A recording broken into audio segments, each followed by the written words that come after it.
Well, good afternoon. It's great to see you guys. Thank you all for joining me here in Volusia County. I have Secretary of the DEP, Sean Hamilton. We have state reps, senators. Is Mike Waltz here? He was on the list of the thing. He's not. Then we have the sheriff. We have Jim Judge from the Emergency Management Department.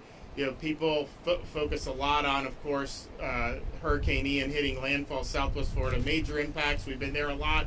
But we came today to get a brief from the folks here in Volusia County. You obviously see you have damage on the coast. Then you have ongoing issues with some of the flooding that we see further inland. And these are issues where you had 20 inches of rain drop down on different parts of Central Florida. And if you look at that map, it's like from southern Sarasota all the way into Central Florida, into Volusia, and even up the coast a little bit from here was really a historic event. So we've seen flooding. I was just in Osceola County looking at some of the neighborhoods that are, you know, fortunately what I saw today, the homes, the water did not quite get up to the homes. In many places of Florida, including here, you know, you had the homes that actually were flooded. Makes it a lot more difficult once it gets inside your home. Sometimes you can repair it, but some of the flooding was so extensive, the homes are now destroyed in different parts of the state. But the issue is, like, you have all this water that's built up, and the coastal areas drain a lot easier, but when you're further inland, it's got to go, depending on where you are in this part of the state, goes like north through the St. John's, or it goes south and ends up down in Lake Okeechobee. But all this stuff is very high right now, so you got a lot of water that's still standing there. So this is an ongoing thing, and the impacts of this have been very broad. So we just want to make sure that we've been up and down places in Southwest Florida since the storm hit. We were there the next morning. You know, it's interesting how nice the weather is. Like when a hurricane comes through, you go the next day, the weather looks so good. But it was just unbelievably violent in terms of storm surge, massive amounts of rainfall. But what we said is, okay, you know, we're going to be ready to go. So we had search and rescue stationed, ready to go.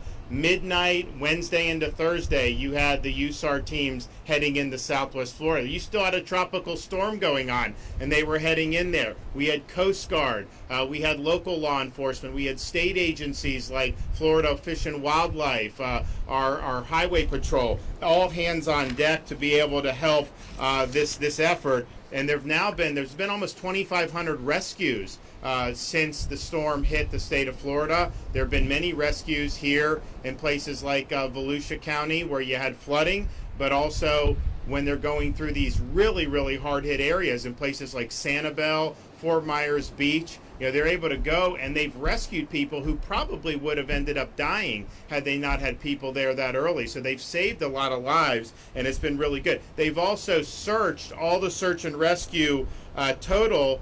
They've searched now close to 100,000 structures, particularly in those really hard-hit areas, searching for survivors and searching for what may be behind there. So it's really been a Herculean effort in terms of the search and rescue, and I think it's probably been as good as I've seen since I've been involved in any of this, even before I was governor. So we want to thank everybody that was involved in that effort. We actually had the Rear Admiral from the Coast Guard, McPherson, great guy. He was in our EOC in Tallahassee before and during the storm, and literally dispatching his coasties to these different places. If you look at what we also did with the power restoration, had 42,000 linemen stationed in Florida, many of these linemen coming from Texas, Alabama, all across the country. In fact, if you looked on I-10 going eastbound in the Panhandle, the number one thing you saw starting Monday morning of the week of the storm was utility trucks just pouring into the state of Florida.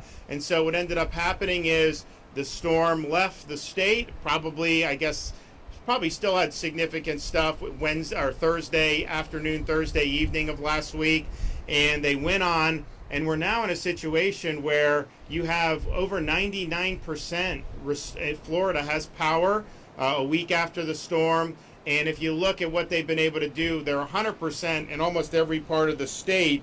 It's now 100% restored, of course, in Volusia and other places.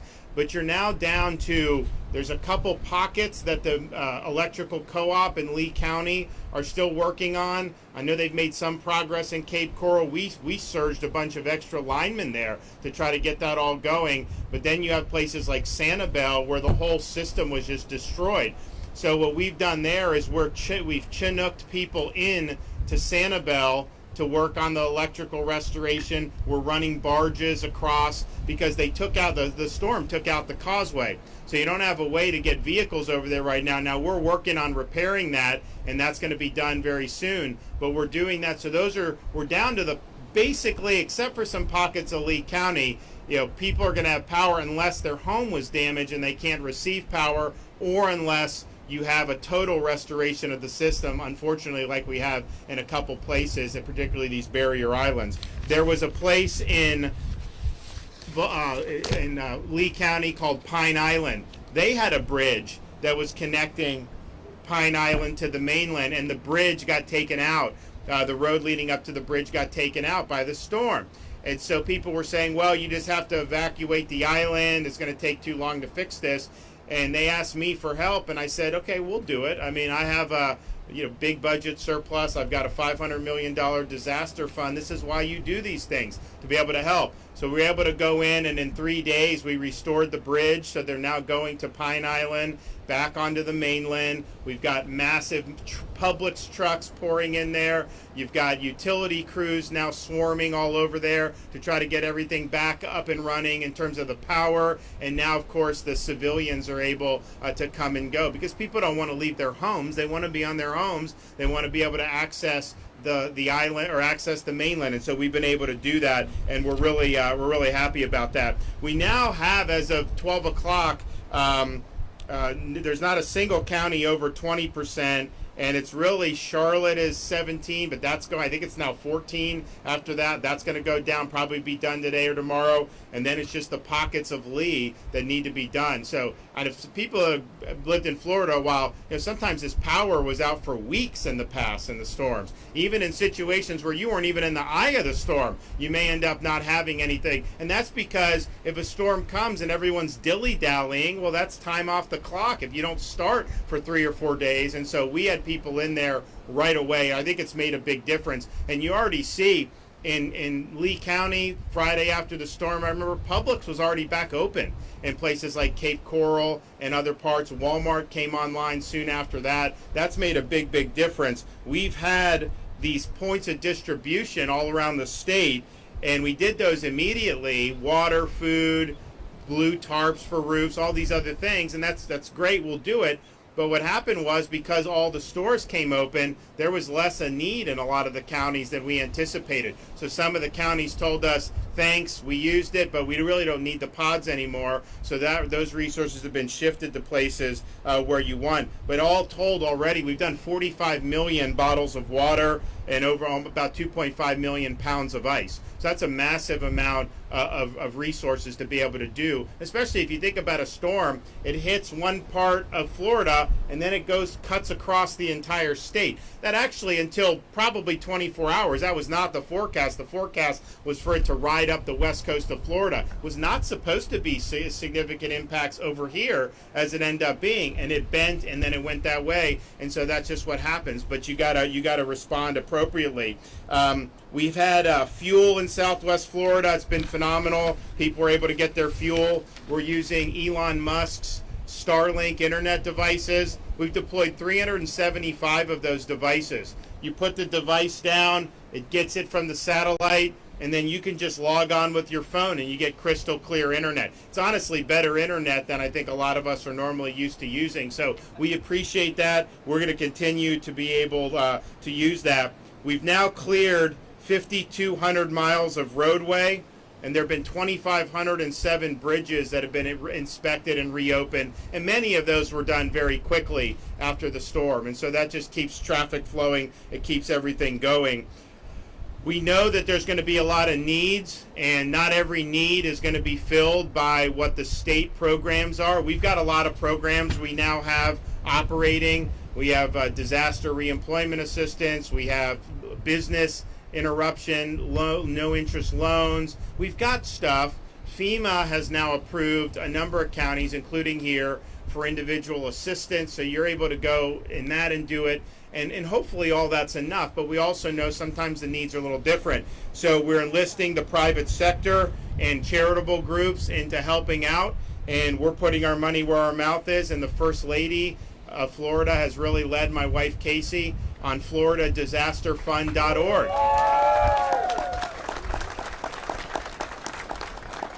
So this is a fund where you contribute through Volunteer Florida. She got Visa, MasterCard, PayPal to waive processing fees. So if you give a certain amount of money, it's all going to the fund, even if you do it via credit card. So we appreciate that. So you're now up to almost $40 million that the fund has raised.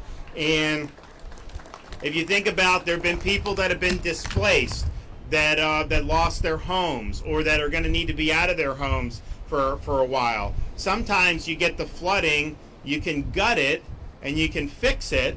Sometimes that's easier said, sometimes that takes time. There's other repairs to homes that take time. And then of course, if it's a total loss, people are displaced, they need help getting back on their feet. I think this money will help with those efforts. I was just in Sarasota, or actually I was in Charlotte with a group called Team Rubicon.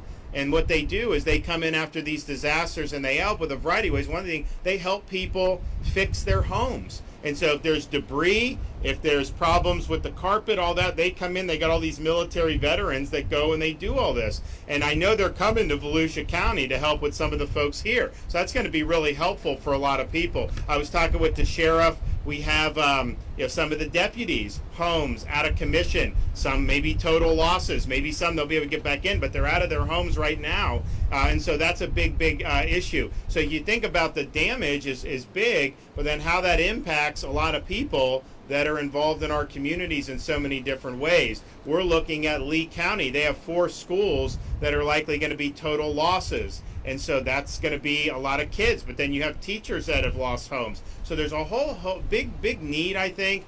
And I think that fund is going to make a really big difference. So I'm proud of her for doing it. And I'm thankful for everybody that's contributed. A lot of people have contributed. It's made a real difference.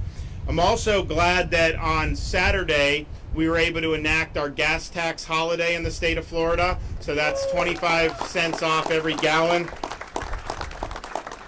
Because of that, we now have the 5th lowest gas prices in the United States. I think our average as of yesterday, I think, was like $3.11. You know, the average in California is like $6.25. Can you imagine having to pay that much for fuel? But nevertheless, that's just so it's coming at a good time. It'll let people save some money. I'm fearful of seeing some spikes in energy because of OPEC and some of the other things that are going on, some of our policies in the United States. I think it's making it really difficult. And we know these costs of fuel can really impact people's families, commuting, also with your bills that you're getting for utility. When the energy goes up, those costs get passed on to every single one of you, and that's just the nature of it. So we're doing the fuel tax. We also have a lot of other tax holidays in effect from our last legislative session, including no tax on a lot of baby items like diapers and wipes and all those things. Try to help families with that. And next year, we're going to make that permanent. In Florida, we're no longer going to allow sales tax on baby items, including cribs and strollers. You know, these cribs are just unbelievably expensive, and the strollers. And I remember when we had Madison 2016, some of you remember Casey being pregnant back then when she would come to a lot of different things. In fact, she was down here in Volusia with me after Hurricane Matthew, and she was almost 9 months pregnant at the time.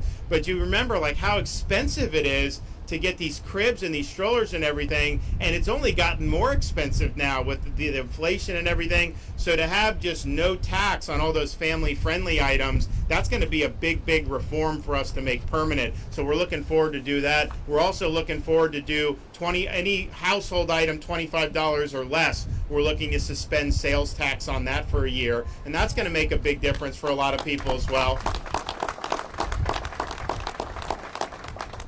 Finally, just want to thank everybody for pitching in and working hard. There's some folks that it's their job to be involved in this. but they're still working very hard. Our National Guard has done fantastic. Our local law enforcement, our first responders in the counties, our folks in the state who've done it. But then you've had people pour in from all different parts of this country to be able to help out our Florida communities that are in need. I was in Hardee County, rural county in the Florida heartland, and I had firefighters from Oregon in Hardee County. Who would have thought you would have ever seen that, all the way from the Pacific Northwest? It's unbelievable.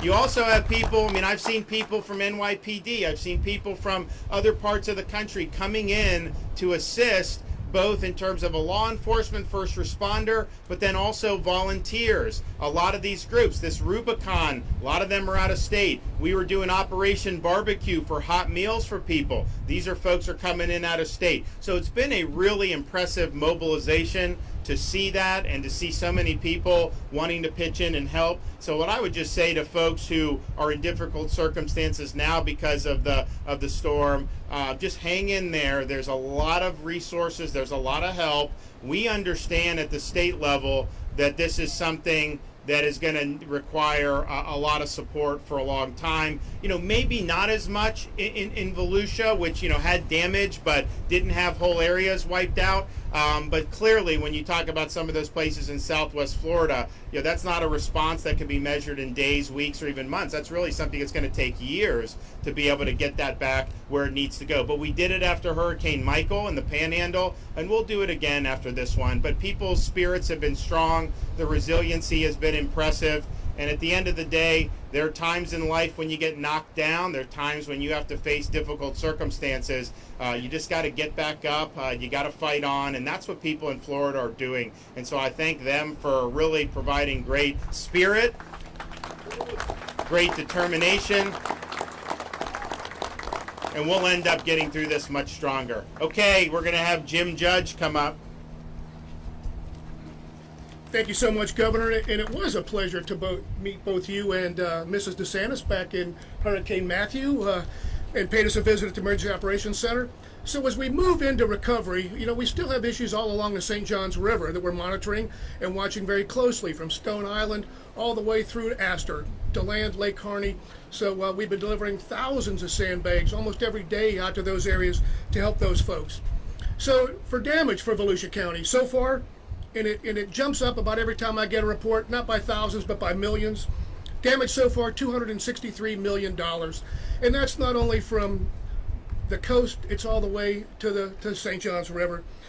We estimate about 6,000 homes have been inundated, 1,000 businesses, hotels and motels damaged. We have about 1,000 homes along the St. Johns that are in danger of flooding. Half the county was without power right after this storm.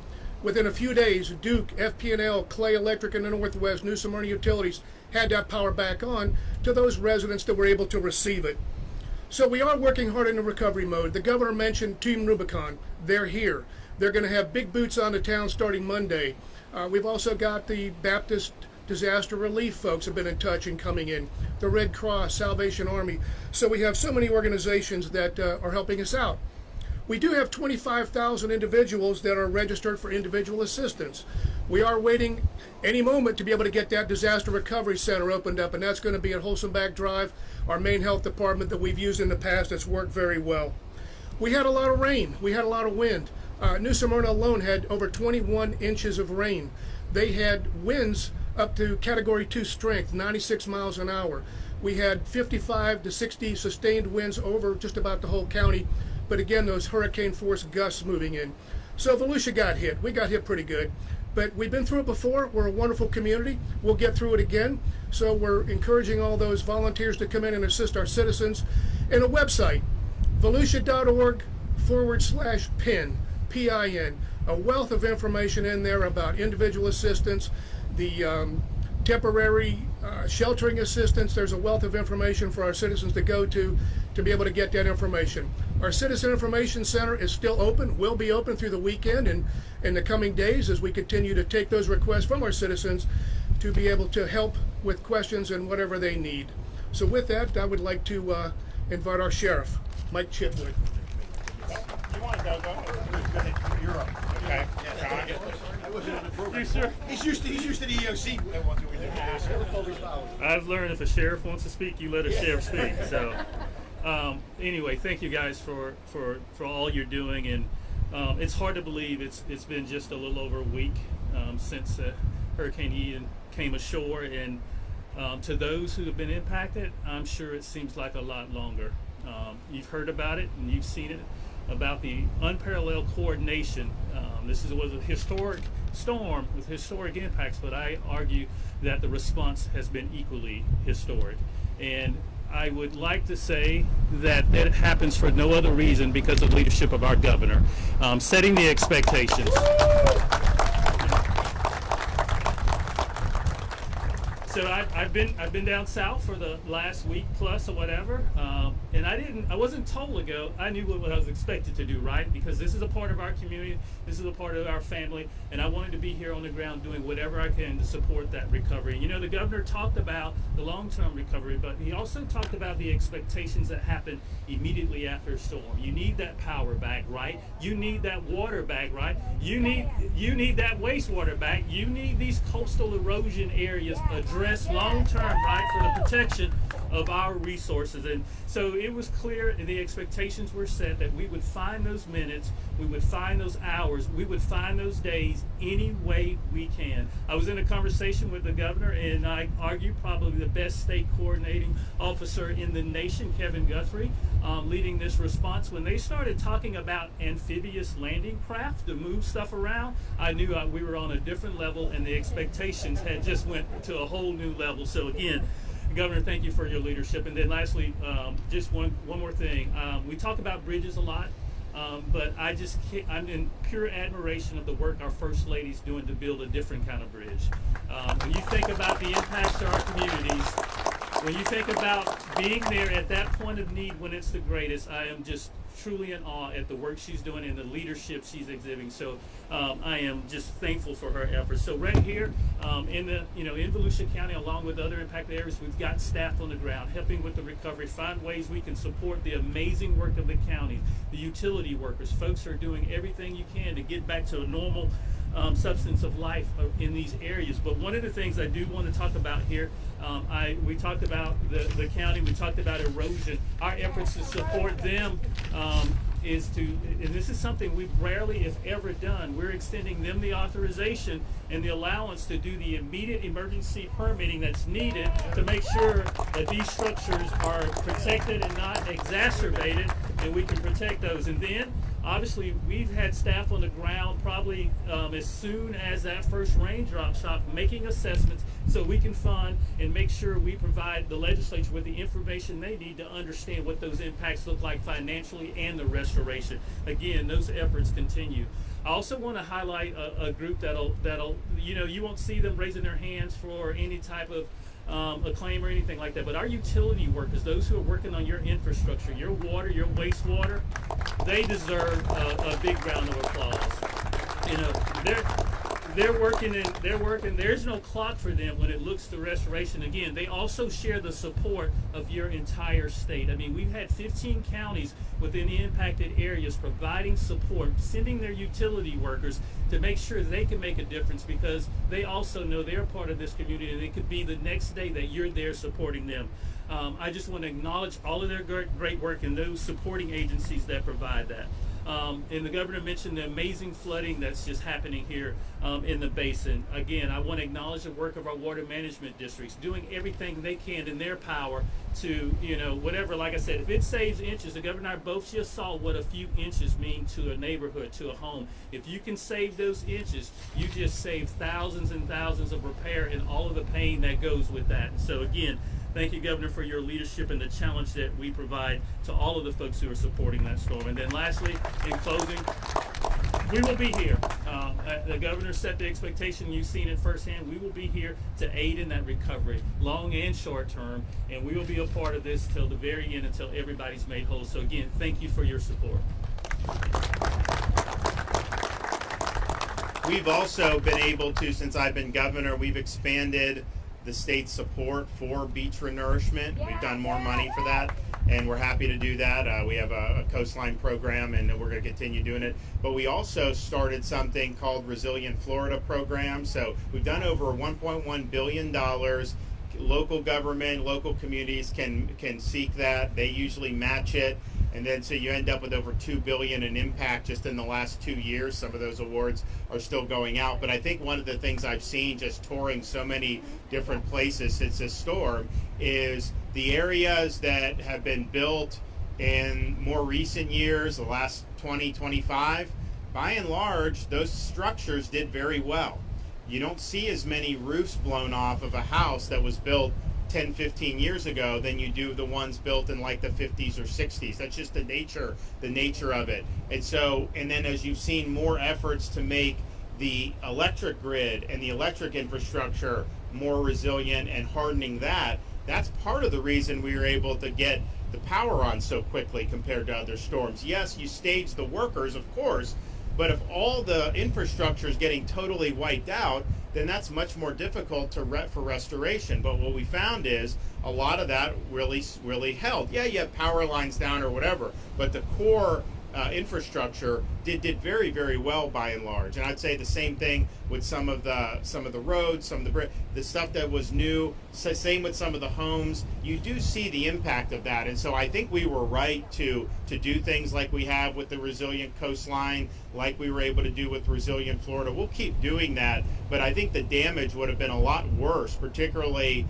in Southwest Florida from the wind, than it was because you had these buildings that really could withstand 155 mile per hour. And I remember Hurricane Michael in Panama City. You could go, and if you saw a new building, you wouldn't have even known a hurricane happened. You go two units next, old place, it's like a bomb went off. It was totally destroyed right next to each other with that. And you see that over and over again. So I think that as you do this stuff, we have an opportunity to continue to make this very, very strong going forward.